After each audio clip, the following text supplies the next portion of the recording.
Hello, everyone. Let's watch this clip together and then we'll be back. The entire purpose of Islam, according to all Islamic doctrine, is to ensure that there is an Islamic state throughout the entire world called a caliphate, and under that, Sharia or Islamic law is the law of the land. That's it. Islam is no more complicated than that. Islam breaks the entire world into two parts. The Dar al-Islam, where Sharia is the law of the land, and the Dar al-Harb, the house or abode of war, where there is not Sharia as the law of the land. The function of Islam is to eliminate the Dar al-Harb until the entire world is a Dar al-Islam. And the vehicle to do that is called what? Jihad, which in 100% of all published Islamic law is only defined as warfare against non-Muslims. So let's just put that on the line. And so we're here talking national security issues. We have people here that are running for the office of President of the United States, and we have to begin there. And what I would put forth is that since, and actually prior to, but since 9/11, our entire national security apparatus has been unprofessional in its approach to this war, from the four-star generals to the office of the president, to the national security staff, to the leaders of DHS when it was created, the FBI, the CIA, and other agencies. Because we have said this has nothing to do with Islam, despite the fact that our warfighting doctrine says when you analyze an enemy, you start with who he says he is and why he's fighting. And 100% of this enemy that we're facing, from the jihadi in Chattanooga to the 9/11 hijackers and everybody before and in between, have all said we're Muslims waging jihad in the cause of Allah in order to impose Islamic law and establish caliphate, period. So that's what it is. And if we look in Islamic law, authoritative Islamic law, the kind you get at mosque bookstores, not at Barnes and Noble, you will see that 100% of them say that jihad is warfare against non-Muslims. And it's total warfare. It's not just guns and bombs. It's psychological warfare. It is political warfare. It's subversion. It is the whole 9 yards. It's total warfare, something that our DOD has not been practicing. I would say you'd have to go back towards Reagan administration and maybe even beyond that. Complete and total war against non-Muslims.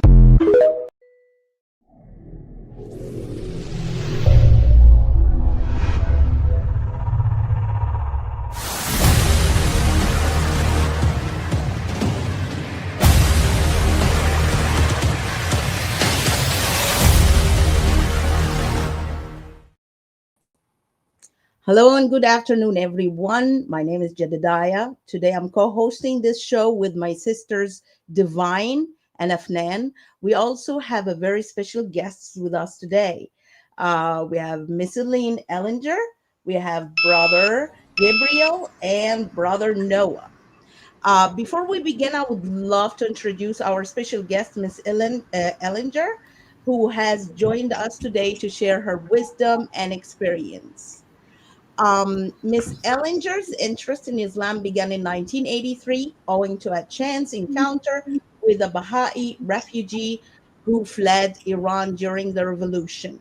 At that time, Miss Ellinger was working as a child protection social worker in Canada. Since then, she has spent many years researching, writing, and speaking about growing influence of Sharia in non-Islamic countries from the perspectives of the non-Muslim, formerly Canadian director and senior researcher for a European think tank focused on Islamic doctrine.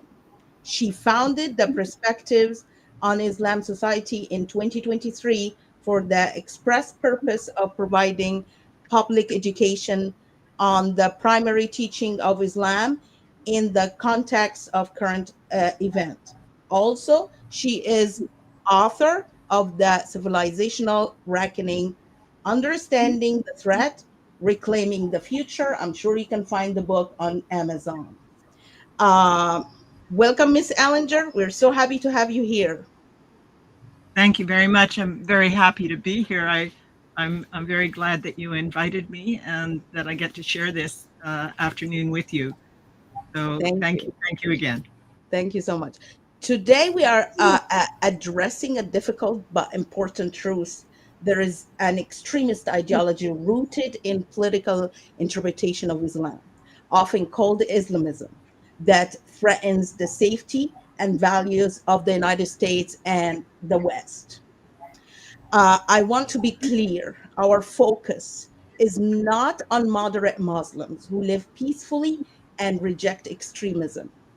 They are our neighbors, co workers, and fellow Americans. But there is a political radicalized doctrine used by groups and movements around the world that justifies violence, demands supremacy, and seeks into influence societies, including here in the US.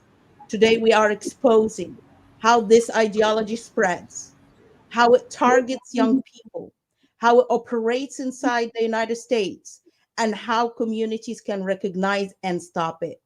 We speak the truth boldly, but we do not target individuals unfairly. Our mission is to protect innocent people, Muslim and non Muslim, for extremist movements that hide behind religion. And let's not forget that the first victims of Islamic terrorism have always been Muslims themselves from the earliest days of Islam until today.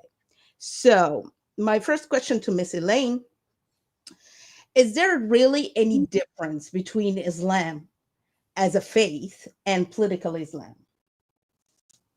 I never use the term political Islam. And in fact, I was just informed this morning that Austria has dropped that qualifier as well. The We began by listening to John Guandolo, and he very correctly said that the doctrine from beginning to end is against the non-Muslim.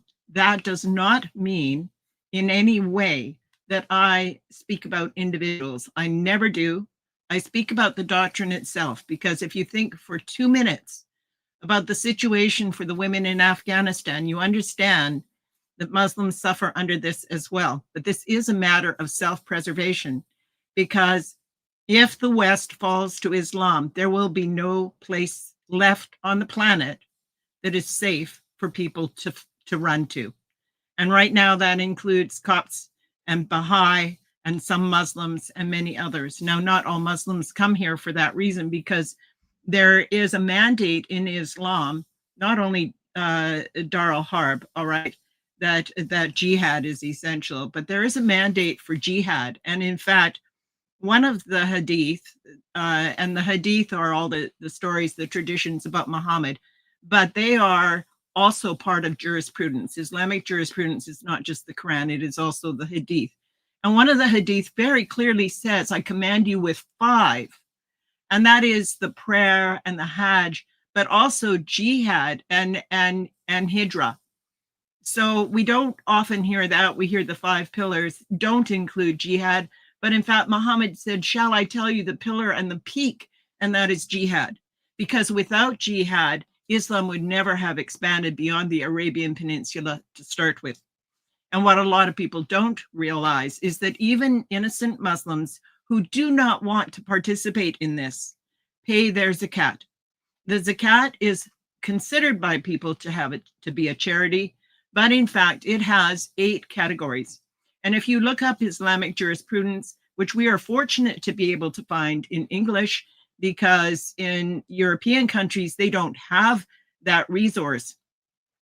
If you look it up, you see very clearly that the money is to be divided between the 8 categories, one of which is to sweeten the hearts. So that is to provide influence, as Muhammad demanded that people do. He said, continue to give gifts to the foreign delegates, as you have seen me doing.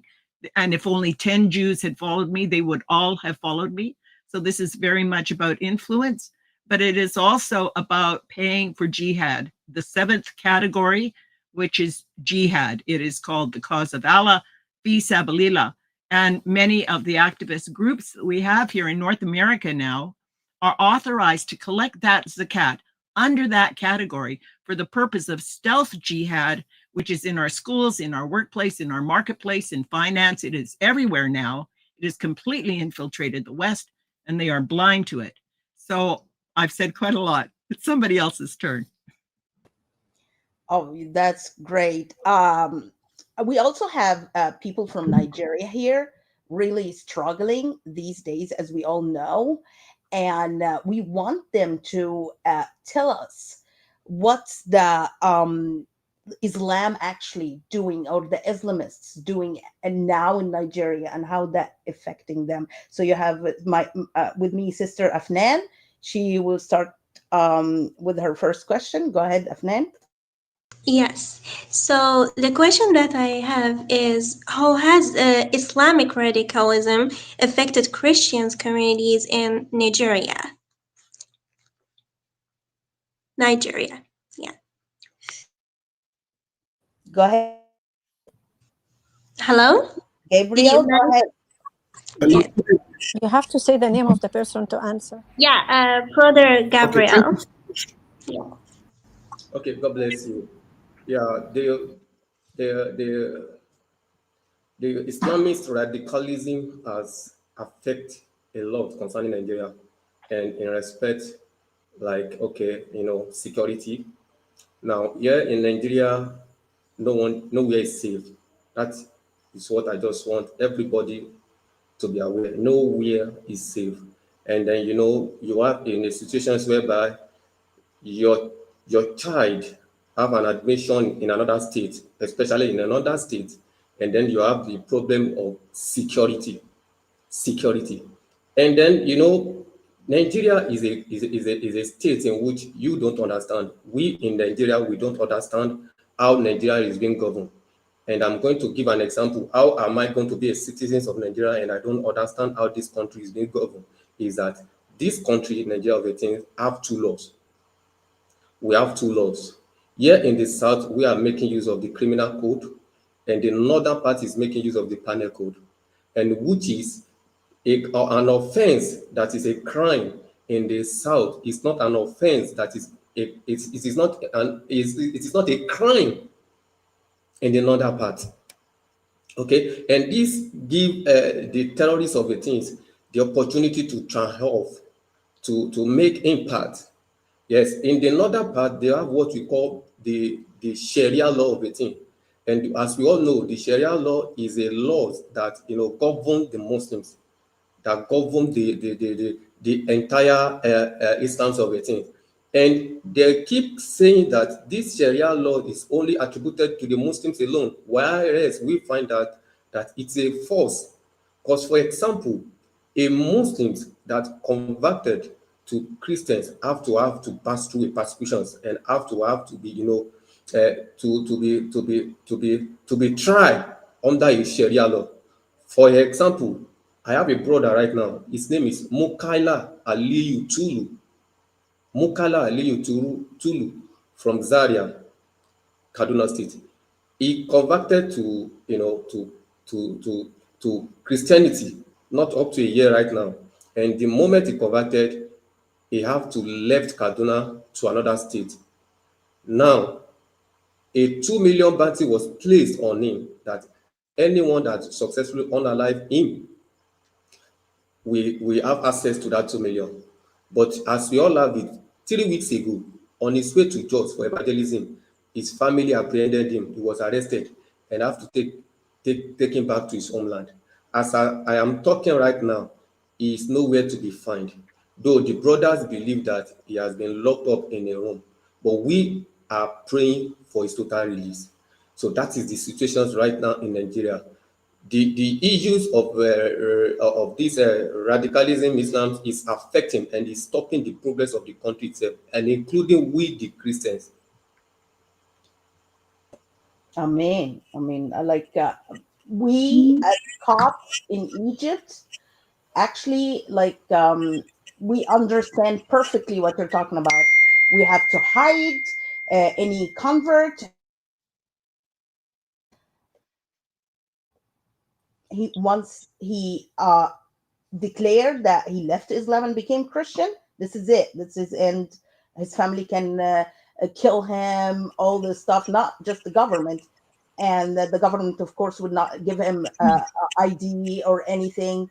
He cannot live, he cannot get married, he cannot inherit, he cannot educate. All his education is gone, everything is gone. He cannot live. So my And next that's question. actually, mhm. Mhm. Go ahead. That's actually one of the features like of Islamic fascism. Some Muslims say no, the fascism has nothing to do with the real Islam, but the real Islam, like the old one, like the one belonged to Muhammad, it's completely 100% fascism. That's what we say that Muhammad, when we go, for example, to Sahih Ibn Majah and Sahih Bukhari, we see that Hadith Muhammad, he said, whoever changed his religion, kill him. And that's hadith number 2070 and 3017 of Bukhari. Yeah. Exactly. So, Yeah, yeah. if I could just say, thank you very much for putting that in, sister, because I never use the terms extreme or radical, never, because it is the doctrine. The doctrine just creates more of them. If all we do is focus on the individuals who have been brainwashed into such hate all their lives, if all we do is focus on them and call them the problem, we will never address the problem, because the root that produces them is the doctrine that is 100% against all non-Muslims. We have just listened to John Guandolo. All right, I'm connected to him. He is 100% right that the goal is to Islamize the world, and there is only one way to do that, and it starts the same way Muhammad did. He went to Medina as a migrant, and he said he was a victim of Mecca. He never told them what he did in Mecca, that he cursed their ancestors. He said they were all going to hell. He demanded that they follow him. He cursed his own uncle, who is, if you read Quran 112, that's about his own uncle, that he should Abu be Lahab. cursed and burn in hell, and his aunt as well. What kind of a prophet, okay, what kind of a God is going to put in the biblical, in the scripture, that you curse your uncle? But that is what it is, because he would not follow him. So that is what he did to Mecca. Then he goes to Medina and says he is a victim. They are mean to him. Well, what happens in Medina in 5 years? Every Jew has been exiled or killed as he gained strength, as he adopted jihad. A whole chapter of the Quran is called the spoils of war. This is the Quran and the Hadith that generate this. And unless we address the root, which is the doctrine that produces them, we will never stop anything. It's like the heads on the Hydra. You kill a jihadi, you eliminate, something, then the doctrine produces it again, over and Exactly. over. Exactly. That's actually bring me to my question. I just want to clarify something. He didn't just kill all the Jews, he killed all the dogs and kicked all the Christians. So Exactly. in the Medina, it was like even he went after the dogs. Like, Yes, like yes, what else? yes. So that brought me to my question. That as Western, like, since I came here to the U.S. and I'm so like in awe how the West cannot actually pick up on a person who actually a real Muslim. Like what you said, you refuse to say jihadi or extremist, or because that's the doctrine itself. That is a real Muslim. We have a moderate Muslim who are not real Muslims, and we have a real Muslim, which we call extremist, Islamist, whatever you want to call it. So I want to know how can the people of the West can recognize and point out, no, you are not a moderate, no matter what you say. I can tell from what you Yeah. believe, you are a real Muslim. Go ahead. what what the difference is, what they practice, and to be fair, please, is what they teach in school here. Now I can give you an example. This is a book for an Islamic school, high school. All right, you see this book? All right, you will find this in Western high schools, Islamic high schools, and what it teaches them is the last 30 surah from the Quran. Now, as you know, and your audience probably knows, the Quran is not in chronological order. Surah 9 is much more important, because that was the end, 9:5. That's it. That abrogates everything. But what are they taught? They're taught this. And of these 30 verses, only 2 of them are from Medina. One of them says, oh, they are the worst of creatures. But that doesn't say to kill them. So they are taught that Islam is a wonderful thing. They are always taught that. But at the same time, from the time they are small, they are taught that we hate them, that we wish to that they be, killed, that we want to harm them, that we lie to them. This is what they are told all of their lives. And so it is no surprise that some are confused. All right. So what you call a moderate Muslim here is actually someone who simply isn't practicing all of Islam, and they may not even realize it's necessary, may not even believe it. I've had Muslims connect with me on LinkedIn and say, no, it's not true.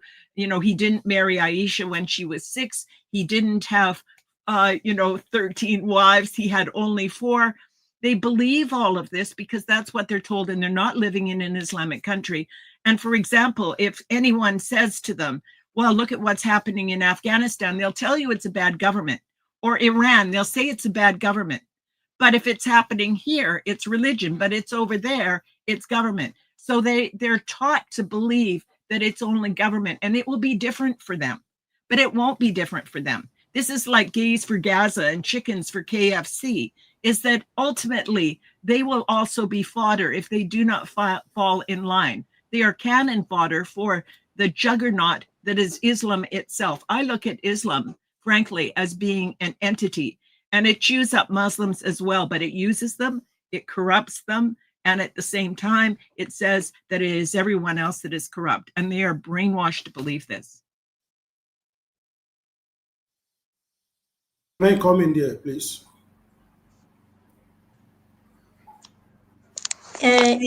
Sure, Yes. go ahead. Go ahead. Yes. Thank you. First of all, we have to understand is that those who fight the jihad, who attack the non-Muslims, are the real Muslim according to Quran and the Sunnah of the Prophet. Yes. Now, I will like to display one deed, Sahih Bukhari, Volume 1, page 72. Let us read. Please, can you help me display the screen? I have the screen here with me. I want to put it on the screen. So, thank you. I want everyone to read this. This is Sahih al-Bukhari, the Book of Faith, page 72. Now, let us read what is written in Islamic text. Al-Jihad, only fighting in Allah's cause with full force of numbers and weaponry, is given the utmost importance in Islam and is one of its pillars on which it stands. Yes. By jihad, Islam is established. Allah's word is made superior. Is what la ilaha illallah, none has right to be worshipped but Allah, as religion Islam is propagated. By abandoning jihad, may Allah protect us from that. Can you listen to that? Now, Islam is destroyed and Muslims fall into an inferior position. Their honor is lost, the land are stolen, and their rules and authority vanished.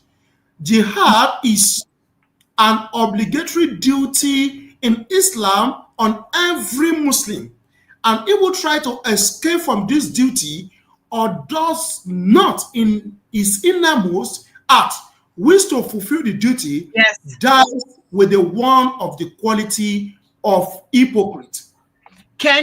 While you have that open, Al-Bukhari, can you go to 88? Let me see, it's book 56, number 88. Okay, sorry, Bukhari, book 56, right? Book 56, chapter 88. Can you find that? Okay. Book 56. It says, narrated Ibn Umar, that Muhammad said, I'll just read it. It Yes. said, Muhammad said, my livelihood is under the shade of my spear. Yes. And he who disobeys my orders will be humiliated by paying jizya. There is a footnote on that page But that that's says, the footnote that's not says, Bukhari volume 4, right? I'm sorry. Yeah, could I just finish? So it's Muhammad says, my livelihood is under the shade of my spear. And the footnote says, under the shade of my spear means war booty. Muhammad thus declared that jihad was the means of his income, his livelihood. My livelihood is under the shade of my spear. He said that is how I make my money. Exactly. What is not to understand about this? And not just that, he actually urged his followers to not go seek like plantation or growing crops. No, you have to do jihad in order to be good Muslims, because Yeah. have a plantation or have like any anything like any work, that's not acceptable in Islam. Your work as a Muslim is to go after jihad and unalive people and take the jizya, and that's how you make your money as a Muslim. Yeah, Yes. divine Jadadia. He Mhm. also said, I have Yes. been commanded to fight to the people until they testify that there is no God but But Allah, and Allah, that Muhammad is the messenger of Allah. So yes, it's a command that he will keep fighting people to force them to believe in him and his God. and they said the end of the war Yes. will be until Jesus, the son of Mary, come, or all the religion will be for Islam. So that's the two they will never stop until all religion be for Islam, or the Jesus, son of Mary, Isa would come and break the cross and kill the pig. That's the end. So So, there so is if, nothing to stop them. Go ahead. if I could just mention again about the zakat, and that there are 8 categories, and every Muslim, even the ones that are not practicing, they're living in the West, they go, oh, Islam is fine, it's not so bad, but they don't do their 5 prayers. They probably show up at the Friday sermon, but they might even ask for a hijab, but they're not asking to be stoned. So we're getting a very filtered view of Islam in the West, but they pay their zakat. They pay their zakat. And 1/8 of that is for jihad, and it will get there. Yes, And and there is no other belief system that finances military as a part of its faith. And the difference between Islam and every other belief system, not just Christianity, Hindus, Baha'i, the Buddhists, between every other belief, is that no other belief system mandates the difference between a Muslim and a non-Muslim in terms of law, that one is worth more, that a man is worth more, that you can kill an apostate, that you finance military as a requirement, that you must pay this. This is actually, if you look at it properly, and I say properly because people like to say, oh, it's uncivilized. It is not uncivilized. It is a different civilization. It is a much older one. It has been around for 14 years. It is highly organized. It has a very clear taxation structure, the 2.5%.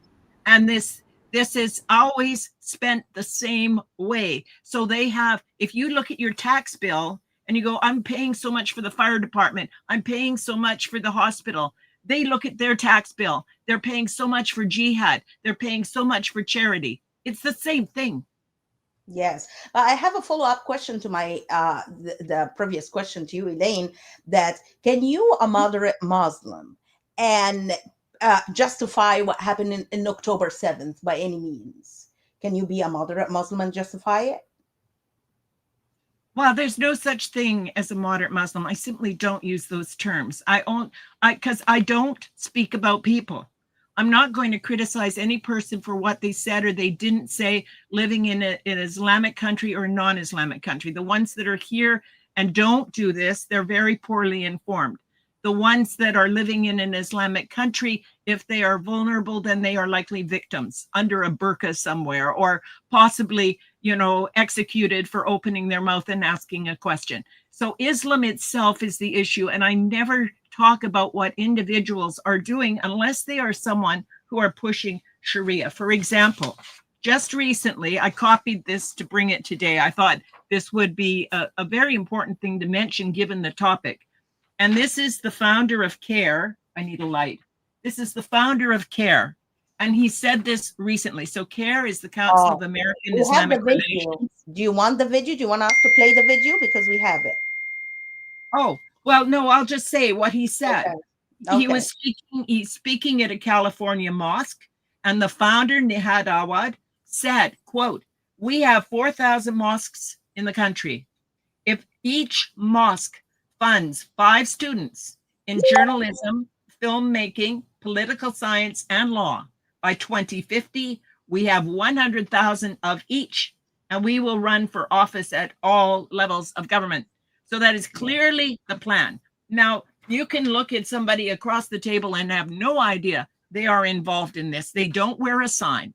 So I don't try to judge whether a person is involved or they are not involved. The problem is Islam and its mandate, its goal to dominate the entire world. And that is what needs to be addressed. And we have to do that in many ways. And one of them is the finance, the zakat that keeps this ball rolling. So this has to stop. Yeah, and he talked about the delicate. If Yvonne can play that video, please. I think they're taking also like London as like a role model, like Sadiq Khan. Yes.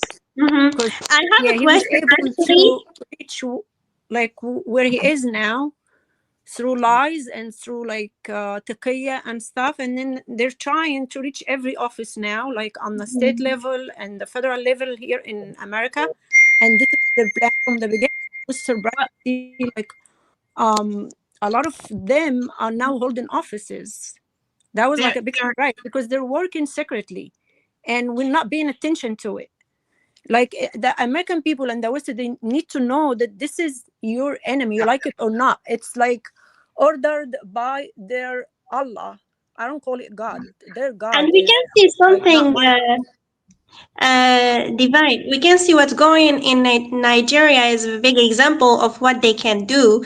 Like we can tell, like Nigeria, there's like 84% Christian there. So we can see what they are doing and what they can do when they will their number became more. So I have a question.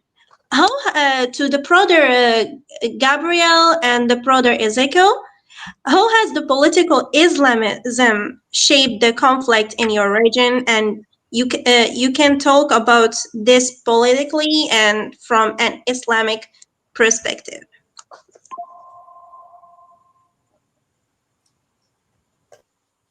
Okay, let me. All right, thank you. First, then. All right, thank you so much. Let me start from this post that you placed on the screen. It said, bandits impose 60 million levy on Zamfara communities. This is their vision and the mission of Islam.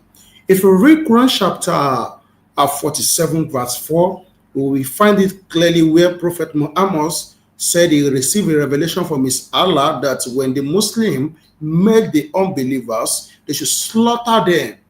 Even the tafsir, Jalalain and the tafsir, Ibn Kathir make it clear that they should struck their neck because killing someone should be from slaughtering them. So when they smite their necks and make some bounds so they can release them freely or they pay ransom.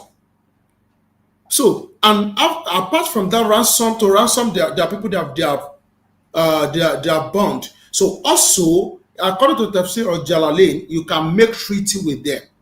So the treaty is that they are going to pay so amount so that you will not touch them, so that you will not kill them, or you will not fight them. So they will make this treaty to favor the Muslim, even if it does not favor the other people that they did it with.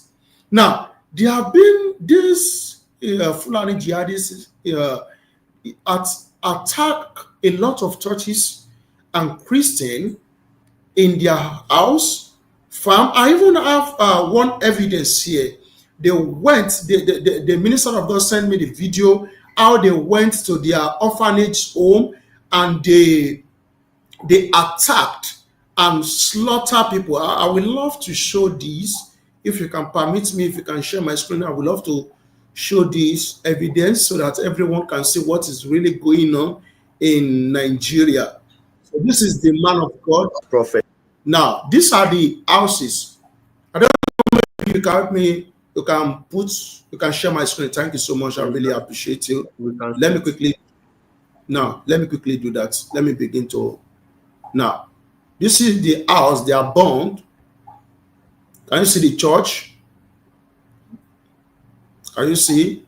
So, can you see there are people how they slaughtered them? So, this happened in concerning the genocide happening. Let's listen. This is Prophet Atom Rimam. Concerning the genocide happening, let me tell you this. The pictures you are seeing are clear evidence. I have video clips. In fact, the orphanage of my mother, where we keep over 500 orphans and Muslim converts, teaching them the word of God, was attacked and burned down completely by these Fulani jihadi terrorists. They came to our camp, they destroyed things, and they went to the village around the camp. They killed hundreds of people. I can show you evidence of mass burial. Pastors, ministers were killed. Some of us escaped that night. The grace of God helped some of us to escape on gunshot, but they killed a lot of people. You know, in Irigweland, in Miango, Jebu Miango, in Bassa, and Atom Rimam. Concerning the genocide happening, let me tell you this. The pictures. The pictures that the man is talking about. Let me quickly show them. Let me quickly begin to show the picture that this man is talking about. Can you see them? So please, let's begin to see them one by one. Can you see how the unalive people burn down the orphanage home? This is the orphanage home that this man is talking about. Can you see how the unalive are little children? So this is what the Fulani jihadists have been doing to Christians for long. And of recent, they also went to Kwara State, the local government Kwara State, to attack Christians while they are doing programs in the church. While the live program is going on, I think they are doing Bible study at that time, and they went there, they attacked, they unalive 3 people, injured 1, and abduct people. And this evening, I saw a news where they said they request to give them 100 million before they can free them. So, and we are calling the support. We are asking for the support of all Christians over the world, from the United States, from your United Kingdom, to support, to come and save Nigeria Christians from this attack. It is enough. And also,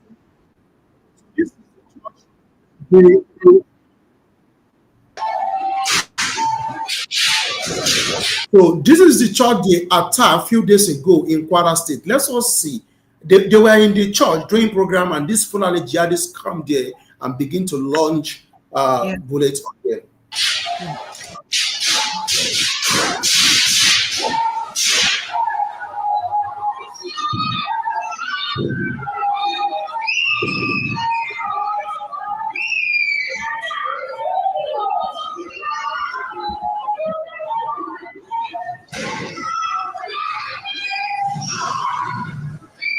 They were trying to take refuge on the altar and also in the vestry. But the altar have surrounded the church. Yes. So nowhere to escape. Go ahead, Eileen. Yeah, I saw that yesterday on the television here, and that the mainstream ignores it. It's just such a crime. But I just wanted to read one little thing from Reliance to the Traveler. It's a classic manual of Islamic law. I don't know if you have it. I'll just show it here. And what it is it's a compendium, okay? The law is, as it says in Quran 45:18, it is the ordained way of Islam. It is all of it. It is all Sharia. But for things that are well known, they put them into kind of a compendium. So you don't have to look all through the Quran and the Hadith to find it. You can just look in here under the subject. And if you look under jihad, what does it say? It says, if none of those concerned perform jihad, and it does not happen at all, then everyone who is aware that it is obligatory is guilty of sin if there was a possibility of having performed it. So when people try to say that there is some moderate Islam, there is no moderate Islam. It does not exist. Exactly. And what let me quickly say something concerning that. For the Muslims who are trying to lie that they used to attack Muslims also, let me quickly address this. Now, we have seen different historical books of Islam where Muslims attack themselves. For example, the day that Prophet Muhammad died, their prophet died, Abu Bakr and Umar went to the house of Ali, according to Tariq al-Tabari, to attack him that if he did not accept Abu Bakr as a caliphate, they are going to burn down the house.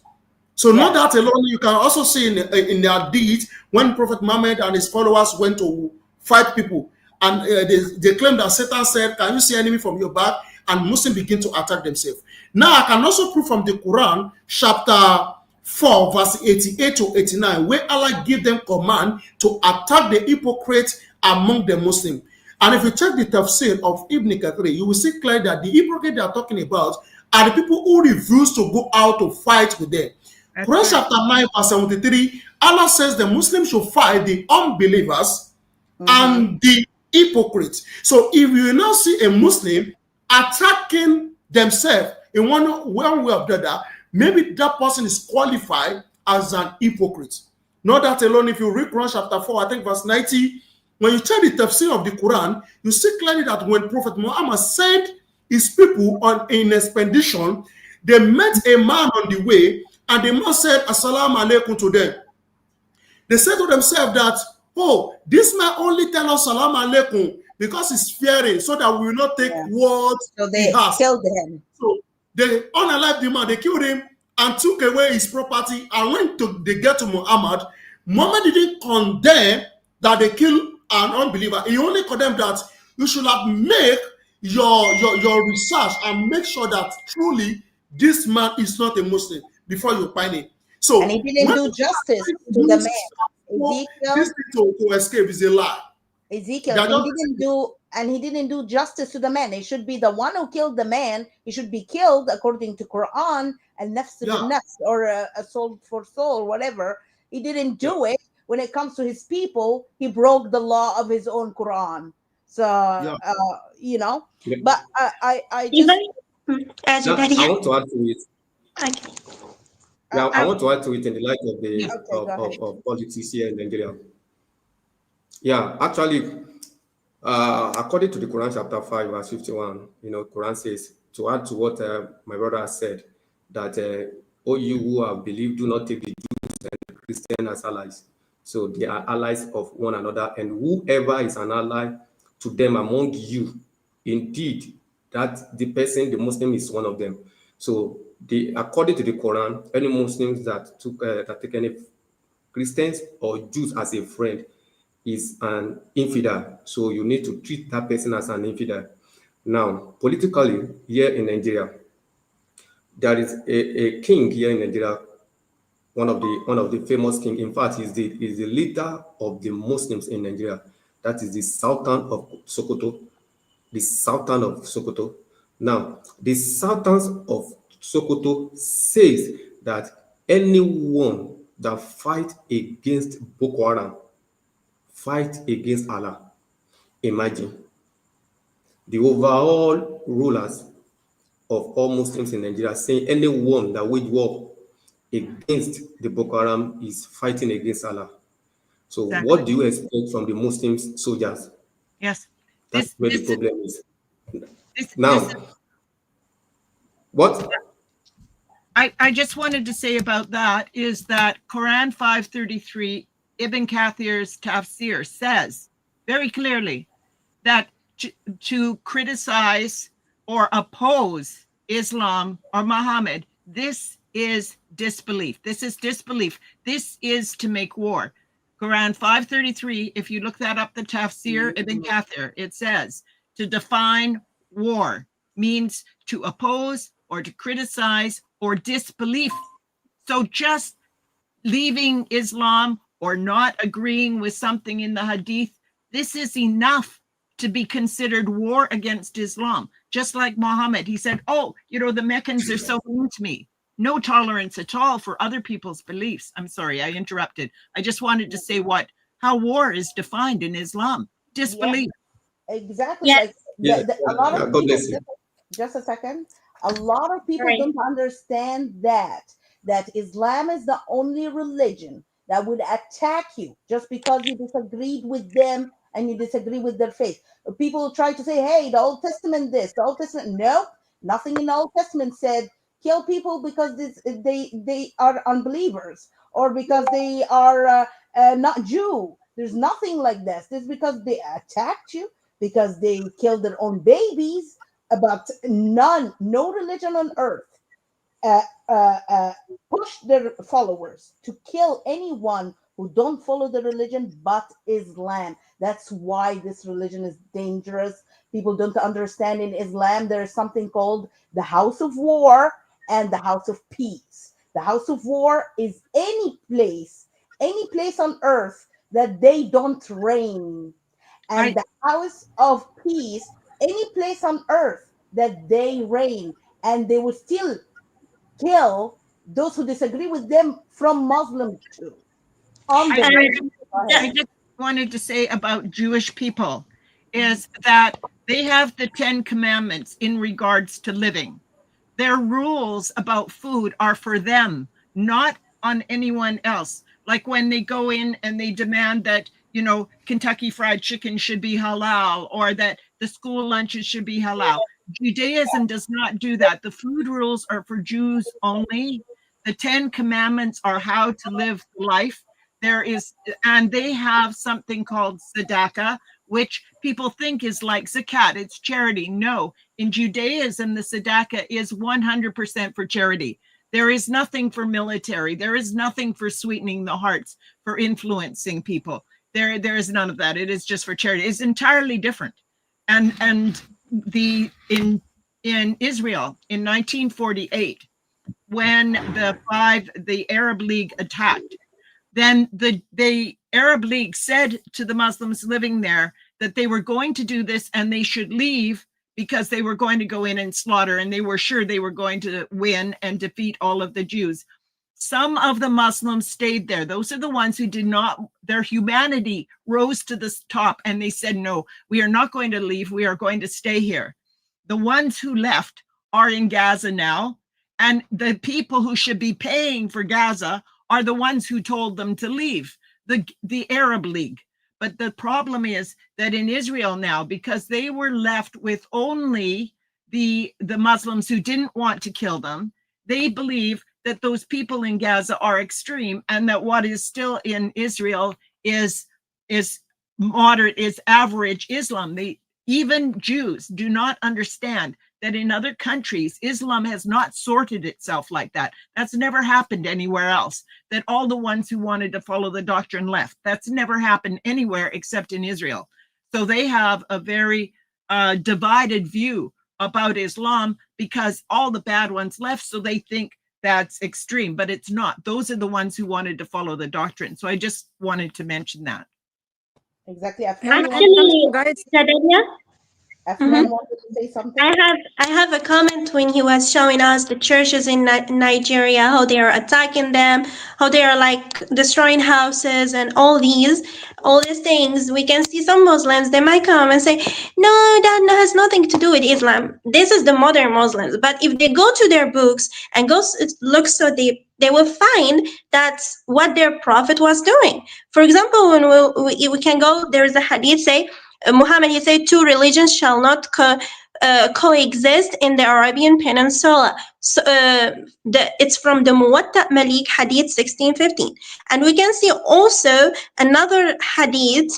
It says also said, okay, I'm gonna go to another Hadith. It says, Hadith expel the polytheists from the Arabian Peninsula. It's sourced from Sunan Abi Dawud, Hadith 3029. And we can see those texts appear in Muwatta, Musnad Ahmad, etc. I'm not gonna mention all the sources. And also we can see another example. We can see in Al-Hasan al-Basari, he said, it's a part of the Sunnah that churches be demolished in both old and newly established cities, Muslim cities.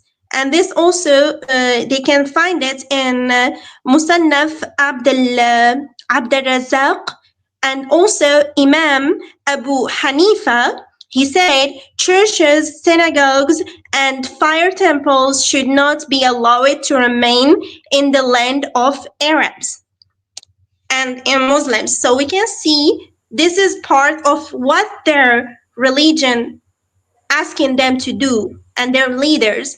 And we can see even another example in Al-Mudawwana Al-Kubra of Imam Malik says, he said, Malik dislikes for Christians to build new churches in Muslim lands. And also, Al-Sharif said they might not build a new church or a place for their prayers in Muslim cities. And also Imam Ahmad, he said, Jews and Christians are not allowed to build synagogues or churches in any city established by Muslims, and they might not ring a bell in it. So we see that from where?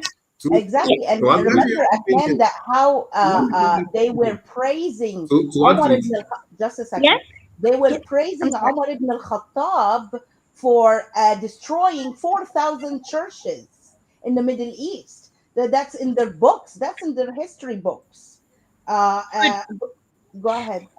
Yeah, could I just make a suggestion? Because I keep hearing this term moderate Islam, and that makes people think, it implies that there is such a thing as moderate Islam and extreme.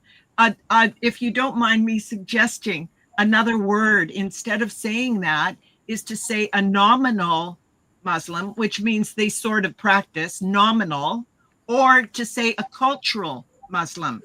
But when we say moderate, it implies that there is also extreme, and that gives people the wrong impression, because there is only one Islam. There is no moderate Islam.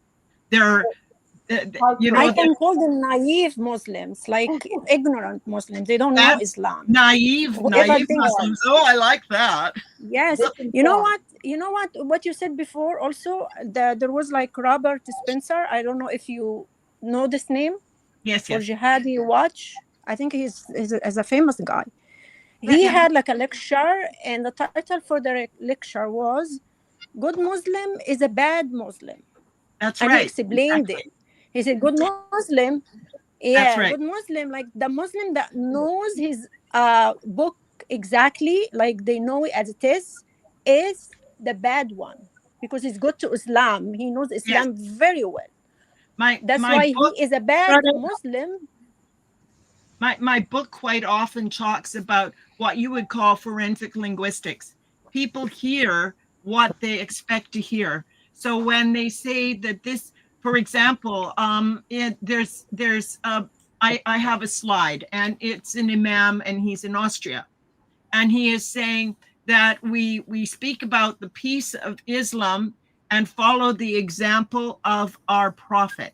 And all of the people stand there and smile, and they think, isn't that lovely? And they don't understand that what peace in Islam means is a Dar al-Islam, that the word is actually the root of Islam. So that when they say Islam is peace, no, Islam is a separate word. It has the same root, and the word peace comes only with subjugation to Islam. So when they say that peace and that we follow the example of our prophet, people have no idea what that really means. And they all stand and smile because it is so easy to deceive them. Just a few days ago, I saw a headline from Florida newspaper. They are so brazen in their ignorance. They make a headline that says there is no Sharia law in Florida, but we have a congressman who thinks we need a bill to forbid it. Now, anywhere you have Islam, you have Sharia in some degree. They're inseparable. It is the way of Islam. But they are so ignorant. They make a headline and people read the headline, they believe it. So it's like taking candy from a baby. They are so ignorant about the subject. Brother yes, It's absolutely. like allowing your Brother enemy to Gabriel, you were control gonna you. say something. You were gonna say something. Yes, I was trying to, narrate how the event is happening and then who are to be, taken, where to focus on when it comes to this issue of Islamizations of this country. Yes, I was saying something the other time about the Sultan of Sokoto and one of the most powerful king in Nigeria happened to be a Muslim and, advocating for the Boko Haram of a team. We also have one that is called Gumi of a team. And we also have former ministers of Nigeria, which is Pantami. Pantami says that Boko Haram is their brother and nobody should kill them because, they don't need to die like a pig. Imagine from a former minister. Then he's a former minister right now, but before he was a minister under the Buhari government, saying that nobody should kill the Boko Haram and that Boko Haram is their brother. Now, that is where the problem now lies here in Nigeria. Now, we have, it's not that the Nigerian army is not capable of, defeating these Boko Haram, ISWAPs, all these bandits. But the problem here is that among the Nigerian army, they have Boko Haram as a soldiers, as an officer. Now, under the Buhari government, the Boko Haram that was captured, that they ought to have prosecuted, but in the name of they have repent, you rehabilitated them and then you integrated them into the Nigerian army. A terrorist who does that? Who does that? Imagine the United States of America now bringing in Afghanistan, all these Taliban, the ISIS into their army. So that is where the problem lies now. And the current situations about the general that was unalive, Brigadier General Umba, that was unalive just recently, he shared his coordinate, his location to the base. And the funniest part is that the aircraft that ought to rescue him is already nearby. But unfortunately, he couldn't get there. The ISIS, the ISWAP was able to get there before the aircraft. But the question here is, who exposed the location of the Brigadier General to the ISWAP? So right now in the Nigerian army, we have the terrorists that are among the officers and soldiers in the Nigerian army. Not only the Nigerian army, the Nigerian police too. So right now, there is no hope for the Christians in Nigeria. The only hope for Christians in Nigeria is when the external force comes in, maybe like the Trump that wanted and wish to comes in and eliminate the terrorists. That is the only hope. And if you are a soldier, another thing to add to is any soldier or any officers that is trying his best to eliminate these terrorists will be forced to retire. Yes. Now, let me give you an example of this private soldier, Private Emmanuel Issa, just of recent. Is it not 2 days ago? He was forced to retire. He wasn't forced to retire. He was dismissed because of disobedient to lawful orders. Disobedient to lawful orders. He was on the battlefield, and their commander gave them order to stop, to cease fire. They were being attacked by this Boko Haram of a team, and their commander asked them cease fire, but he refused, and because of that, he was court-martialed and dismissed for firing his gun against the Boko Haram. Yes. So right now, there is no hope for the In Christian in the Nigerian Are you army. trying to say that the government involved with the terrorists? They help them Yeah. and they want Yeah. them to be there. That's why they fight whoever fight them. Yeah. It's exactly like By what I the see in Egypt now. In Egypt, yeah, I was gonna say that. In Egypt, they do the same to the Christian.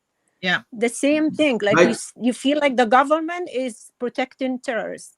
They give them like before they do the order, before they arrest someone, they tell the terrorists. So the terrorists like they say it in their like lives if they have like a TikTok or some like digital media platform, they say it. They say that this person is gonna be arrested if like a Christian person, and then this person, for fact, they get arrested. The person get arrested after the terrorists like say it to everybody.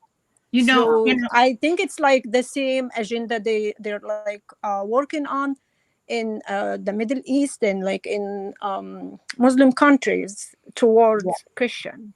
Exactly. Go ahead, Sister Adfan said a little while ago that in New York, what they're doing is modeling themselves on London, and they are modeling themselves on Muhammad. This is exactly the same pattern that has been repeated for 1400 years. You go in and pretend you are a victim, you are an innocent, you just want to be friends and help. And then as you gain strength, eventually you take over and then you eliminate everyone else that is in your way. And that is where Nigeria is right now. And I am so ashamed to tell you that in British Columbia, where I live in Canada, that the Catholic Church and the Anglican Church together had a refugee program. And they were sometimes bringing in Muslim families, and they were also sometimes bringing in what they thought were Christian families, but I know were not. A friend who is involved in this, she told me about how nice the Muslim family had been and how terrible the Christian family, because the Christian family had lied to them and got one of the people in the committee to help them. And they drove to the airport at 11 o'clock at night, and they caught a plane and went to, which place in Sweden? Göteborg, a place that is 100% Muslim now. And they did this because, I believe they did this because Sweden was not allowing any more Muslims into the country at that time. So they got into Canada, and then through Canada, they went to Sweden. And they thought this was a Christian family. I don't believe for 1 second that was a Christian family. So then I started looking around at what was going on with that church. And I discovered that they had put their head administrator in charge of the refugee applications was a Muslim. And I got hold of that organization. They had a joint organization. And I said, why have you done this? You have people fleeing Nigeria for their lives. Can you imagine what it feels like to go to your sanctuary, your church, and ask for help? And they have a Muslim there adjudicating your application. Can you imagine what this must feel like? And you know what he said to me? He said, we are an equal opportunity employer, as if it was a bank, not a church. That is how corrupt the church has become. I am sorry to say that, but I am very ashamed, particularly of the churches in the West who turn a blind eye to this. I've tried to talk to them. There was one minister who wanted me to put together a program, kind of like a Bible study, only teaching about Islam. And he met with me. He was all excited. He asked me to put together a program, recommend books, which I did. And then I phoned and he wouldn't speak to me, completely stopped speaking to me. Why? Somebody higher in the church would have told him to. So he thought you're talking about Islam. You're going to talk about Islam in a nice way. That's what he thought, to make Islam. No, not at all. He understood. He was so excited. He was looking at this. He understood, but he was silenced. Gotcha. He got intimidated by Muslim people. I think maybe he got threatened. No, by the church. The church. It's not everybody is good at church, and we know that from the Bible. The Bible told us, like, is Gabriel like the end days. I'm sorry. I had more the other people. Yeah. What about other brother? Where's Noah? Yeah. Noah Ah, is where's gone. Noah? He left? Yeah, we don't know if I Yvonne, have if you some want Noah, questions for them actually, but I didn't give them yeah. all the questions yet. But yeah, I know. But we have the video first, and then we have question to Elaine, and then next for Gabriel or Noah when he come. Noah, So he's not here now. Yeah. if he came, so Yvonne, if you can play the video, please. Today, we have 43 state delegates in the United States who are Muslim. If they want to run for Congress, we may end up with about 50 members of Congress in the next 6 years. That's really the essence of dismantling the system of injustice, is to replace it with the people who represent the Prophet ﷺ. The UN Security Council has adopted the resolution to authorize the Board of Peace. Shame! Shame! Exactly, like as you saw, Elaine, how they recruit people here, Mhm. how they try to take control like stay in very like focusing in one area. They all come, their all population go in one area just Yes. to be strong in politics and take over our country. And they recruit young people even after the peace council in the UN, the peace resolution in the UN, the Security Council, I mean, after they did the peace resolution, those pro-Palestinian people in the street screaming and they saying, "Shame on you! What is that? What is that? Like, why? Uh, um, like you didn't see enough? Do you want to see more dead Palestinians? Do you want to see more like what do you want?" All they care, they are recruited, they're being paid by Qatar, by other countries, by Iran, and they don't want to they don't want to just stay home and nobody to pay them. They want to get the paying going. And Yeah. go Mhm. ahead. Yes, and actually, when she was talking and what they are doing, how they are playing like we're peaceful people. I met many American Christians also here. They are so deceived by those people, and they have no idea what they have in their books and in their like inside their hearts. They're using tuqiyya. That's what we call tuqiyya, and that's the same way that Islam existed. Without tuqiyya, Islam will never exist. When Muhammad he ran from Quraysh to Abyssinia and Yathrib, he got protection from the Jewish and the Christians by what? By pretending he is peaceful. You are people of the book. You have your reward. Like Allah will give you your reward. And when he became strong enough, he started to attacking them and calling them infidels and killing them and doing all these things. So that's the same strategy they are using. That's how Yeah. Muhammad he started. You So know what? Did I That's mention one of Aileen. the other Aileen has like a book about this, I think, like the 3 phases for Yes, yes. invading Yes, the that's West. that's It's chapter. exactly what Muhammad did. They do it now. I forget what I was going to say. we want to know, like, how do Islamist movement like recruit inside the US or in Canada? How they like, what's actually their plan? Like, what's the plan Like how they take? started. They're coming, running from their destroyed countries, like coming for the West to just like find shelter, find like a good place to live, and they give them everything they can live on, like they live like free even, and they give them like the peace, like the shelter, the education free, like medication free and everything. And once they are stronger, they try to control the country and take it back. And they try even to kick people because they cannot live with infidel, they cannot live with the non-believer. They have even hadith saying, whoever dies but neither invade nor sincerely considered invading will die a death of jahiliyyah. وده في صحيح مسلم.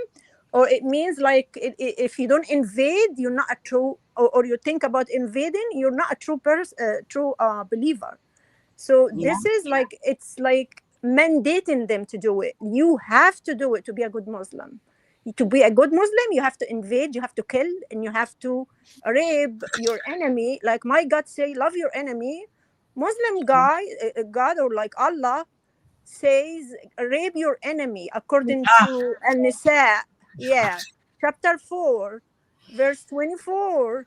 He is asking them to rape the enemy. It's okay for Muslim, even if she's married, and this happened with already the captains of Mhm. Autas in the book. Brother, mhm.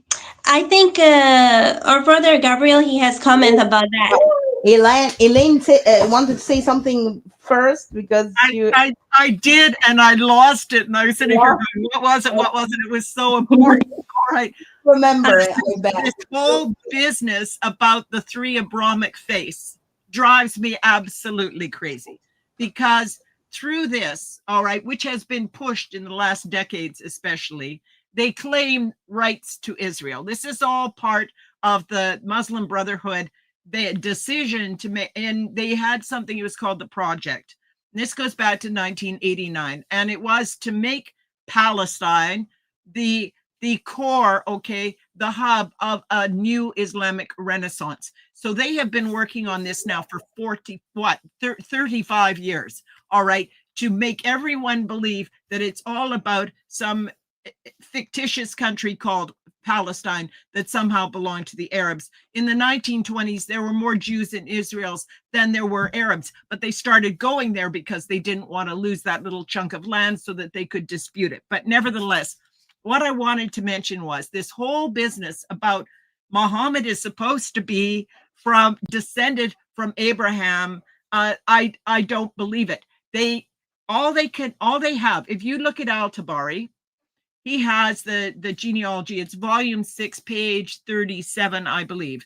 And he says that it's oral and that the scholars do not argue back as far as Adnan. So Adnan is an ancestor of Muhammad, presumably. Adnan is back 21 generations. If you generously allow 30 years per generation, that's 630 years. That takes you to 30 BC. There's another 1800 years that is missing between Muhammad and Abraham. 1800 years that they can't account for. And yet they say that Muhammad is descended from Abraham. And because of that, and because Abraham was Tawhid and a good Muslim, that actually the land of Israel was given to Muslims. This is how they justify it. And so this whole story about his genealogy, there is absolutely no historical evidence whatsoever to support that. Exactly. And I wanted to clarify something too, that when they're talking about Palestine and the land of Palestine, the country of Palestine, guess what? The first one actually give them a land and give them a government and to be able to govern themselves was Israel. But the Arab didn't let Palestinians to rule themselves. When Great Britain left the land, actually Jordan was in charge of the West Bank, and Egypt was in charge of Gaza, and they didn't give power to the Palestinian people to rule the land, to rule themselves at all. They were under the invasion of Egypt and Jordan and Syria, and it was okay with the Muslims. Nobody opened their mouths. Nobody said, "Hey, why don't you let the Palestinian rule?" No, but the first one actually, like, they began to rule after Israel actually took over in 67, and then give the power to the Palestinians themselves for the first time. And actually, the first flag actually to Palestine that everyone carry now, it started in 1965. So uh, it's okay if the Muslim is the invader, but if anyone else let it take back their land, actually, which actually Quran itself says that this the land of the Jewish people, then you are criminal, and you are invader. They call you all the name of the book. Now Brother here in the Gabriel. US, just a second. Now here in the US, they trying to recruit people, throwing your moral values. This is Palestinian suffering now. It's where is your morals? Where is the good in you? And trying to and don't want to point the true finger to the finger to the true criminal, which is Hamas themselves, who actually torturing their people. They led their people into war. They brought this disaster to their people. They don't want to point it out. They pointed at Israel, and Israel is the only criminal. Because go ahead. Could I change the discussion slightly just for a little while, just to Go make ahead. sure we get to it? Because my focus is always on the solution. We talk about the problem and it goes on year after year, and the situation just gets worse and worse, and it gets worse and worse because of ignorance and because people, the general public doesn't hear people like you speaking, and they are totally misled. I'll tell you a little story that gives an example. When I wrote my first book, which is a primer, it's a very easy introduction. I published that last year. And when I wrote it, a friend of mine in the United States, who is actually a disaster expert, he was called to 911 when it happened. And he recommended to me two publishers. I won't name them, but I did what authors usually do. You know, I went along with what they wanted. They wanted a couple of chapters. I had to fill out a bunch of forms. I send it all off. And these two publishers were big publishers, and so they had departments. And I thought my book would be most appropriate in geopolitical section. Both of those major publishers had Muslim head of geopolitical section, and that decides what get published, what doesn't. And one of them had an overall Muslim head of editorial. Now, this happens with the platforms as well, the social media. And why does it happen? It's because they are intimidated. They don't want Charlie Hebdo. They are afraid of risks. And so they don't want to publish anything. So when you go to Amazon to buy a book, anything about Islam that is favorable is not checked at all. If you look, you'll see 50 books about Islam that are all, isn't Islam wonderful? And there'll be one or two that are critical of it. And they end up being self-published, which I must say is nothing, it doesn't get anywhere near the reach that a book from a publisher does, because I can't distribute to bookshops. The printer will take 50%, and then the bookshop wants 55%, and there isn't that much money. So if you are self-publishing, they won't carry your book at all. So the only distribution my book will get is what I am able to share with people myself. That's how bad it is. I market it myself so that they will look on Amazon. But this book is about the solution. And if you can just focus on it, because it's so important. There's a section here. It's called Protecting Rights by defining them, a legal path forward. All right, a legal path forward. This is the last section of the book. The next section are the appendices. And this one here is for the UK because it is in the worst shape. And what it says, Appendix A, England, Freedom of Religion Integrity Act. And then the next, which all of them have, there's legislation for the UK, for the US, for Canada, for France. Then the last appendix, E here, okay, is called Doctrinal Clarification for Use in Assessing Eligibility, because this is the only solution I see. They are bringing in a No Sharia Act, a bill. There have been over 200 bills regarding Sharia in the United States in the last 15 years. They have all failed. And this bill, which 21 congressmen have signed on to, does not even include a definition of Sharia. Of course, they don't know how to define Sharia.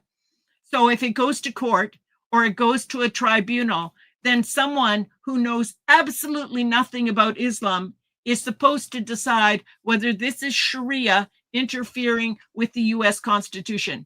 It is absolutely unworkable.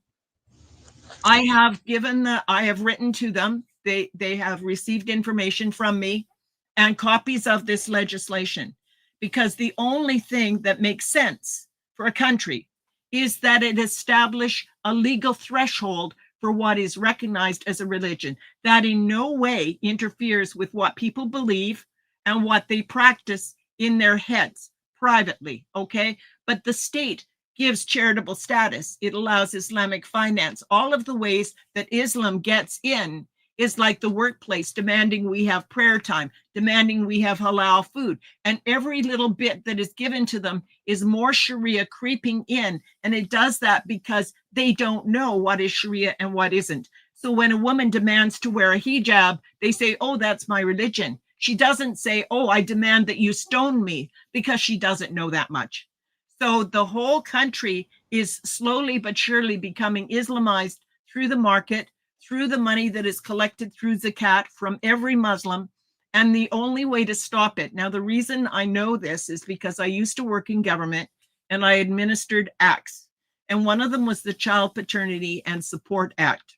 And a legal father has privileges that a biological father does not. So if he married the woman, then he has legal privilege because it benefits the state. Well, having this legal status as a religion is not a divine right. It is granted by the state. So if the state establishes a threshold that all religions must be consistent with the Universal Declaration of Human Rights or their own constitution, the only religion that will fail that threshold is Islam, because Islam is the only one that says one person has this right, like women only 50%. Islam is the only one that demands money for jihad. Islam is the only one that kills apostates. Islam is the only one that does all of those things. And that is why in 1948, when the United Nations was formed, the Islamic countries refused to sign on to the Universal Declaration of Human Rights. So what we have now is a United Nations that for 75 years has had no moral compass. They tell everyone that they follow the Universal Declaration of Human Rights, and they know full well that the 56 Islamic countries that form a solid, wealthy voting bloc that is extremely powerful because of the effect it has on the Ummah, and the UN knows that. They get whatever they want, and they do not subscribe to the Universal Declaration of Human Rights. They subscribe to the Cairo Declaration, which follows Sharia. And the only way to stop this is legally, to say we have a threshold for religion, what will be legally recognized and supported, okay, will be, they have to pass a threshold. Only Islam will fail.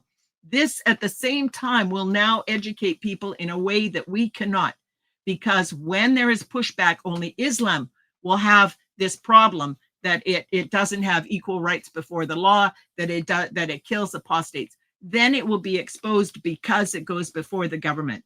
That's the only way I see to do it. Honestly, I've looked many times trying to figure out, this makes sense. This follows law. The same problem that they have with this bill now, that it doesn't define Sharia, is what the founding fathers did when they formed the Constitution. They did not define religion. They did not put any limit. And consequently, a belief system that is being facilitated that denies the very freedom that the Constitution guarantees. That cannot be allowed. Exactly. The British government actually surprised me. Like lately, I read in the in the government, they said, if you try to say Western values or anything like that, you consider extremist. What is that supposed to mean? As Egyptian immigrant, I know when I came here to the U.S., I'm under the Western values, and I should embrace it because I came here as an immigrant, and I leave all my values, all my culture there. I don't bring my culture with me. I can provide food, the way of dressing, okay, the way I dress or food, but not my culture. I don't want my culture here. Yeah, I don't Dadia, want fair here. I just want the Western culture. I don't want to, as an immigrant, I want to be under the Western culture. Or why did I come here in the first place? we can see also in the Britain, we can see even the police, they are standing with Muslims instead Christians, and we see them always like arresting people who are preaching or something, while Muslims, it's okay, they can do whatever they want. And why Islamophobic? What? Islam, you can call it Islamophobic when something like that doesn't exist. But all what we're talking about, and all those people who are scared of Islam because there is horrible things existing in this religion. So Exactly. yeah, actually, I had a question to brother We Gabriel have and Ezekiel. Ezekiel. Yeah, and Ezekiel came back, Ezekiel. by the way. Yeah. Ezekiel came. Okay. So I had a question for them. What do Christians in Nigeria wish the world understand from this crisis? Mhm. Oh, God bless you. I have two things to say. The number one is that I want the world, the international community, to please register this at the back of their mind, that no matter who that person is, whether you are a bishop, you're a government agency, you are an apostle or a representative of Christians in Nigeria, that deny Christian genocide, such a report, they should not take it, they should not accept it. Any group, any individual, even any Christians that deny the Christian genocide, the international community should not accept that, because that is what they are planning now. The government are trying to use some Christians, some ignorant Christians, trying to buy their faith to deny the genocide, the Christian genocide of 18. The international community should please kindly note that. Now, the second thing that we want from the Christians all over the world is that we have those that are in distress, that they need help. They need help. Well, we have some Christians, or we have Christians, the converted Christians, that they want to leave this northern part of Nigeria of 18, but because of the cost of migrating from one region to another, and establishing themselves in a new area, some decided to stay. And if we could see anyone that want to render help to these such Christians, you can please, we have a missionary agency that are in for that. Please kindly reach out to them. And another thing to add to it is that we want external help, military help.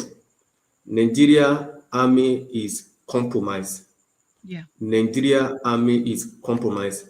We want external help, and we appreciate the president of America, Donald Trump, that want to render help to us. And my advice is, if he's going to do that, it should be now, not tomorrow. And if you are going to do that, please and please, Donald Trump. I don't know whether I'm going to be charged for it, but that is the bitter truth. If you are going to do that, Donald Trump, do not have any coalition plan with the Nigerian army. If you have any coalition plan with the Nigerian army, your effort will be fruitless. That's my take. God bless you all. Amen. Amen. That's true.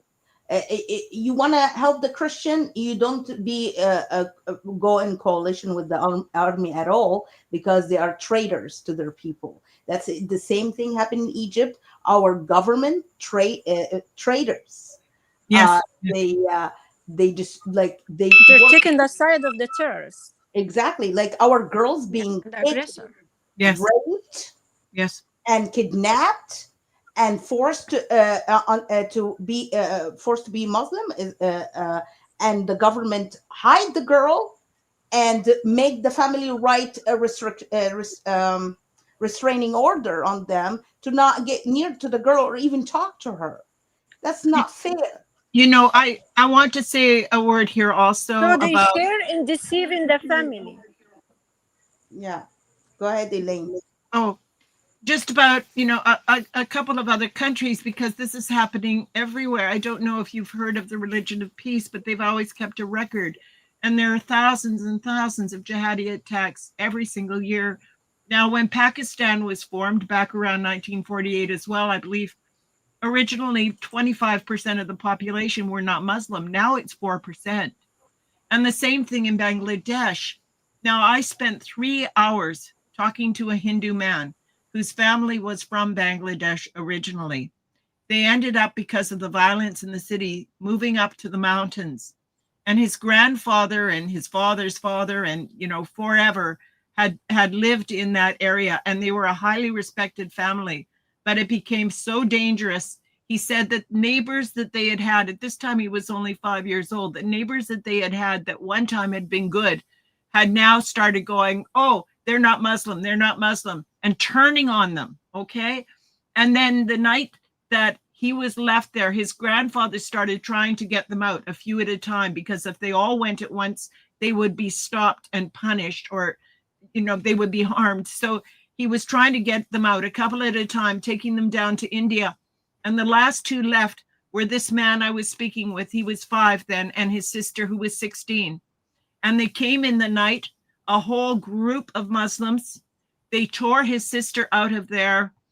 His grandfather found him in the closet in the morning, 5 years old, still alive, thank goodness. And his sister has never been seen again. So this happens to people like when we began. And you said the first one I met was from Baha'i. And it was Christmas. And it was his first year in Canada. And we decorated a tree together. I don't know what he thought. At the time, I'm only 29. I have no idea. I say, would you like to come with me? We'll go get a Christmas tree. And we had such a beautiful Christmas together. And he told me how his friends had been killed and tortured just because they were Baha'i. And this is still going on every single day. This has been going on 14 centuries. This has to stop. Exactly. Part of the jihad that the people don't understand is the rape. The rape is the big part, and that's how Muhammad seduce his followers by telling them, "Come with me." Rape and go. stealing. Whoever kills someone, Yeah, but whoever kills I mean, someone, they can steal their stuff too. Like yes, اللي يقتل حد عليه سلبه. yes, but I mean, the main thing is to tell them, let's go to Tabuk, sorry, and because there is blondies there. So that's how he seduced his followers for blondies and to rape the blonde. So that's the first thing goes. And so many people don't know that the Ottoman Empire had blonde slaves. They had redheaded slaves. They had millions of European slaves, and people don't even realize that today. It is just, they are so incredibly ignorant. Exactly. And Saudi Arabia, that's the main thing. Even in Saudi Arabia, pay lots of money. Oh, yes. It's terrible. Do you know that they pay more in Egypt if you bring them a girl that is Christian and put the cross on her? So when he rape her, he enjoy it more because she has the cross and she's Christian. They are sick. Yeah, the whole thing is to take them out of the breeding pool of the Christians and even the Hindus. The Hindu girls are kidnapped as well. To take them out of that breeding pool and put them into the Islamic breeding pool, so that they reduce the numbers of the Christians, the Hindus, everybody else, and increase through their womb the numbers of Muslims, because they take the children. It is so evil. It's called the Islamization of the womb. That's the thing. And when they take like one of our girls and rape her and stuff, they once she become pregnant and that child become Muslim because he's a follower of his father, this is it. They can throw her in the street after that. They don't care if she left Islam or not, because she will not be married again. What kind of Christian would want to marry the girl who have a Muslim boy? and she So will have, for the government, instead of like arresting the person who did that to her, who raped her, yeah, they Islamize her, like they force her into Islam just to protect him, to say, oh, she became a Muslim and he can marry her, and then they protect him from like to be convicted for it. I have something. I have to go back to what Eileen said like a while ago. You said there should be like a threshold for what a religion is and like the principles and stuff, right? Yes. I want to Yes. ask you, if Hitler came under the word religion, if Hitler came under like the word, he said like this is his religion, is to kill people and like burn others and stuff like who he doesn't like, would that like let us make him do whatever like he wants without like any resistance or criminalizing him? Like I mean, I'm going to if because I'll what Muhammad does, or what Muhammad already did to the humanity, like all these years, like 14 years ago, is exactly what Hitler did. yes, yes. But because he's under the word religion, they let him do whatever, and they enforce this on us, and we have to respect this, even it's against humanity. So what's your take on this? I would say they didn't do what Hitler did. Hitler did what they did. Okay. Because Muhammad started it. I'm going to read you a little paragraph from my book because it's exactly about this subject. So I'll just read it. The example, I'm speaking now about Islamism and how people want to use this word like it's somehow different from Islam. All right. I say, for example, Nazism is classed as an ism because it represents a structured ideology and movement with specific principles, doctrines, and practices. It encompasses political, ethnic, and economic theories that shaped a government system under Hitler. And in 1935, it legally differentiated between identifiable groups, Germans and Jews, through the Nuremberg laws.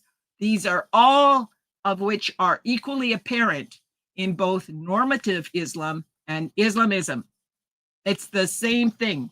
And when Nazi Germany, in that regard, of course, they just went after the Jews primarily, whereas Islam goes after all non-Muslims. But when the Nuremberg trials were, the Arabs that were involved in that, Al-Husseini, the Grand Mufti of Jerusalem, and there was another one, they were famous in the Arab world. They were still heroes. There was no Nuremberg trial for them. They carried on with the Jew hatred unabated. There was no stop for Islam. It kept going. exactly. Al-Husseini was the one who was behind it. He told them exactly what to do. Exactly what to do, and he followed. Hitler was just a follower to Muslim leader, that's al-Mufti. And his fatwa was based on the Quran, because Quran is like inciting them against like Christian and Jews to go after them, and unless like they converted to Islam, you have to kill them or pay the jizya. And he always like after the people of the book. You said they're the people of the book, so they were like, it should be protected by your God too, because you came here to us and you claim to be from the same God as ours, and now because they rejected you, everything now is against them. You try to kill them, you try to humiliate them by being the jizya while like subdued. So this guy, we should like understand that he is lying and he is trying to manipulate things, and always like change his mind whenever like he feeling something, he does something else that contradict with the first thing that he did. Okay, go, Father. I mean, Brother, go ahead. I want to talk about the jizya part of the thing. Now, do you know the percentage of the jizya that the non-Muslims pay? So, according to the Jami at-Tirmidhi, at the 1,383, it should be 50% of every incomes of their incomes. If 50%, imagine 50% of your income being paid to these extremists, to these Muslims of it. 50% of your income. Now, if you are It's now engaging Muslims, they keep saying that, oh, it is just a tax. If you're engaging a normal Muslim, they were like, oh, this is a tax. Okay, it's a tax. Okay, what is the percentage? So most Muslims don't know the percentage. So when you now told them that the percentage of this GCI is 50%, because according to the Hadith, the Prophet made a deal with the people of Kaiba for half of what was produced from it, whether fruit or crops. So 50% should be paid. Now about the one that was showed the other time, the one in Savara State, 60 million were paid by the communities for protection money. 60 million. And in you fact, know, there are still more. I Yes, I billions. I just wanted to say that, you know, the belief is that the second, the third generation will convert, but even converting does not mean that their situation will change that much. I was listening to a man from North Africa not too long ago, a few months ago, and they are still referred to as abd, slave, in a derogatory way because of their their descendants. Okay, and they still have slavery in Mauritania. They have markets in Libya. They have slaves in Nigeria. There's an estimated 130,000. They take slaves from the Yazidis. There were 6,000. They killed the ones they didn't want. What do people not understand about this? It is outrageous that the world turns a blind eye to this.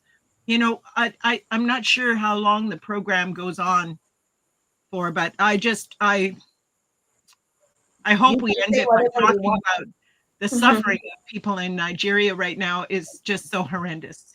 And you But know, even in, about go the ahead. report, the recent, I just got the report about the recent event that happened in the Kwara State about the CAC, the video in which that was showed earlier.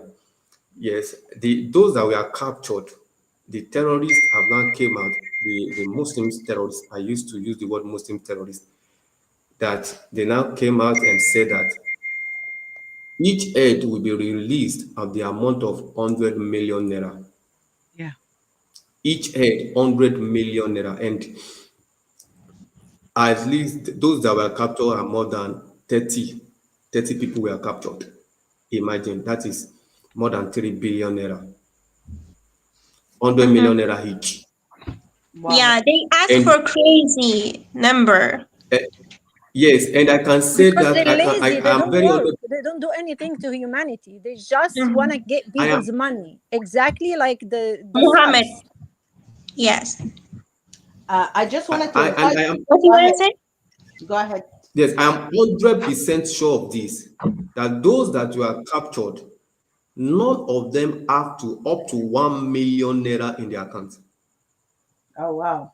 I am I 100% sure, because it's a rural area. So When mhm. none of them have up. yeah, when you see, the thing is that Islam doesn't have global control now. It doesn't yet. When it does, slavery, all of it will be back in full force. Sharia will be in full force. People are not looking ahead. The jizya was so bad in Egypt that they branded people if they didn't pay. They cut off their arms, their legs. It was they bled people so badly. I mean, you take 100% of the population, and now there's less than 10% that are Coptic Christians. And how they have managed to keep their strength and last this long, I don't know. But it's just yeah, just people forget that the world isn't entirely Islamic yet. And Yeah. if they don't stop it, it will be. And then all of that horror will be everywhere. Exactly. The people actually don't understand that there is no peace in the land of Islam. If you think, oh, maybe if I convert to Islam, I will live in peace, they will leave me alone. No, that you won't. Because there is a billion kinds of sects that every time a new one will come and say, you don't follow me, I will kill you. And Mm, that's how they end up. That's how they yeah, kill each others. Look yeah. at Sudan. Take Muslims your killing money. Muslim killing other Muslims in Sudan who are black like them, and they call him abd while he's killing him. Yeah. Like telling him you're a black abd, you're a black slave, and he's a black brother Well, like him. that's what happens when you have a belief system that the best deed is jihad, and you will be rewarded with paradise and booty. And if Exactly. anyone was to come back ever from paradise, it's so wonderful. It would be That to commit jihad over and over. Good grief. Yeah. Go ahead, Afnan. Okay. actually, I just want to mention something. Go ahead. No, it's okay. I just want to mention something. We have only 10 minutes left. So Yes. if you have any closing message, please share it Yeah. with us.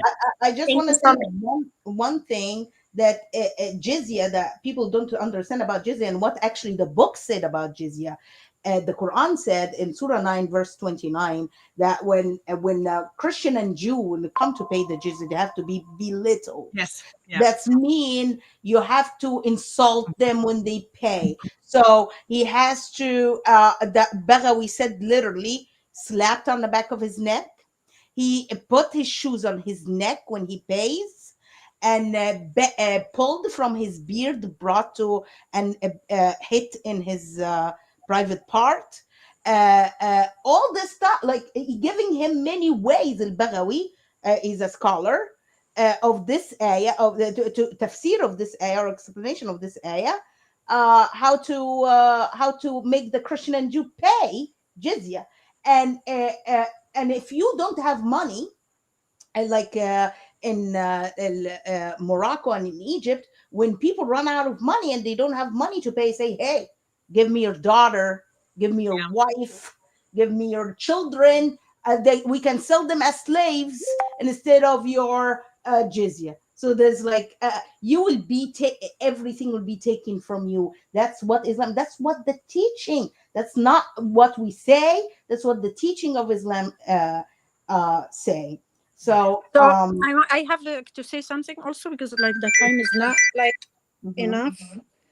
So yeah, for these people who believe like, oh, this is not gonna affect us, and you let them grow and grow, you're gonna be converted by force. You're not gonna have any chance, because their Quran is telling them to kill the non-believer. So if you like it or not, either you're gonna be killed or you're gonna be converted by force. And if they apply the Sharia on you, look at the Surah chapter 5, 38. It says like to cut off the hands of everyone who steals. That's beside like the pedophilia, beside like hitting the wives, like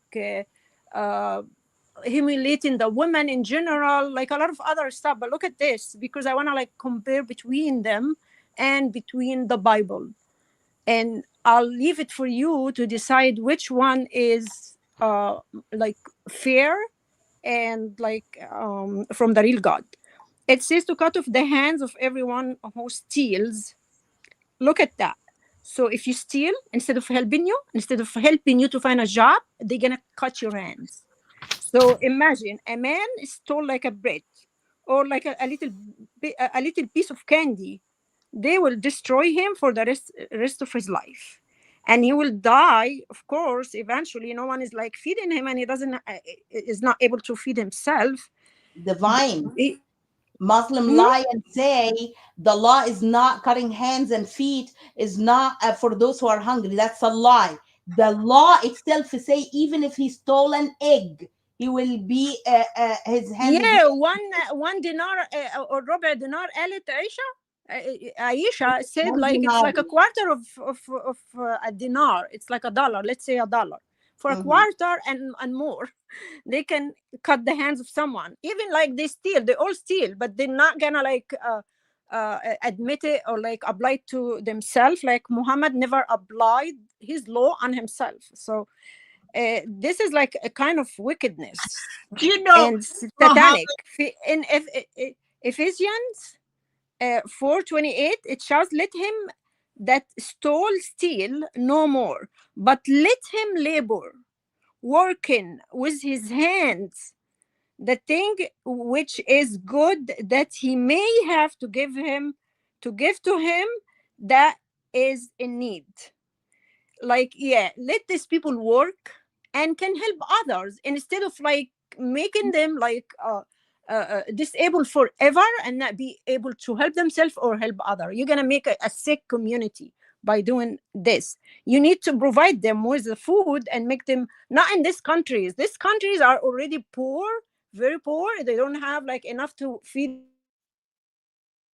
their people. So eventually they're gonna steal. So if you do this to them, you are evil. So Go ahead, Elaine. You want to say something? Well, I was going to jump in. I'm sorry, Divine. you Is forgot. is where you were saying that Muhammad never had to do these things himself. He got other people to. I forget what it was exactly. Because But he steals too. He steals their money. yeah, He he takes like didn't have one to. He fifth. didn't have to work himself. Yes. Do you know he even like he said that he was born circumcised, so that while he told women they had to be circumcised and everyone had to be circumcised, and when they kill people like Hindus, they'll pull down their pants, and if they're not circumcised, they kill them. Well, he apparently, the tradition is that he was born circumcised, so he didn't have to he didn't have to do that for himself either. And I mean, all this story about being such a poor Muslim, I mean, his uncle Abu Talib got him a great job, got him on caravans. His first wife looked after him. She was a rich widow, she had all the money, not him. And so what happens the whole time he's with her? He has one wife. Honestly, to me, it reminds me of a spoiled teenager, someone who has had things given to him, given to him, given to him. And then suddenly his wife is gone. His uncle is gone. He's like a teenager, gets his first apartment. He can do whatever he wants now. He'll have 13 kids and 13 wives, and he'll steal from everybody else. That's what it's like. But the problem is that, Muslims, so many Muslims in the West, and if there are any listening today, I hope you are taking this to heart. I saw a 15-year-old boy in Iraq beheaded because he was listening to Western music. There is nothing beautiful or peaceful about Islam. If it is cruel to one person, it will be cruel to you too. So, please take heart and listen to what the people here, the wonderful people here, have said today. They've shared from their heart. Amen. Amen. So we came to the end of our show. So Let's hear Brother Gabriel if he has like a final word. Go ahead, Gabriel. God bless everyone. My final word is let everybody know that we are in the last days, and everything that has been prophesied is happening before our eyes. But what the word of God said is that we should occupy till he comes. We should keep surviving till he comes, and that is what we are doing. The book of Luke chapter 21 verse 36 said we should be watchful and be prayerful, so that we can escape all those things that are bound to happen, and to be able to stand in the front of the Son of Man, and in which is what we are quite doing right now. So I just pray that the grace, the strength that we need, and then the anointing that to yield the result, Heavenly Father, we grant it unto us in Jesus' name. Amen. Amen. Amen. Finally, I would like to say, as I want to thank Americans, Elaine. go ahead. Go ahead. Thank Thank you, you so much, Elaine. Elaine, for being with us. We're going to see you again. Amen. And thank you, I say everyone. thank you when to you all have you. time. It's such a relief to talk to people who actually understand what they're talking about and they know the doctrine. You have to always Yeah, be with we're us. so happy Your to knowledge. have you with Yeah. us too. Thank you Yeah. so much. You are very knowledgeable. I know Yeah. that for a long time now. And thank you to Brother Gabriel and Brother Noah. I Thank wish you, Gabriel and we will do a special Ezekiel. show. Yeah, we'll do a special show for Nigeria. I Yeah. believe in the next 2 weeks, and we will elaborate more on that further. Like we want to learn more, want to people learn more and understand more about what happening in Nigeria. Yeah. But it's like finally, I would like you to understand that as Americans, we welcome of all faiths. including peaceful Muslims, like who, as we said, but we cannot ignore an ideology that seeks to spread political extremism, suppress freedom, and justify violence. Our responsibility is to protect our families, our country, and our future. Awareness is the first weapon, truth is the second. Thank you very much. Thank you. Thank God you. I bless mean, you. like people who come God here bless you. and assimilate, not the people who want to dominate us, right? That's the people that we Exactly. welcome here. We, Yep. yes, Exactly. but there's a responsibility Thank you, on us to everybody. protect. Yeah, I Yep. just want to say there's a responsibility Yes. on us to protect those freedoms too for everyone who comes. And we can do that legally. People can believe what they want, of course, but we don't need to facilitate a belief system through law that is going to take away those very freedoms that they are exploiting to advance Sharia. Exactly. Amen. Have a good day, everyone. All of you. Thank you again. Thank you, you too. Bye bye. Thank you, everybody.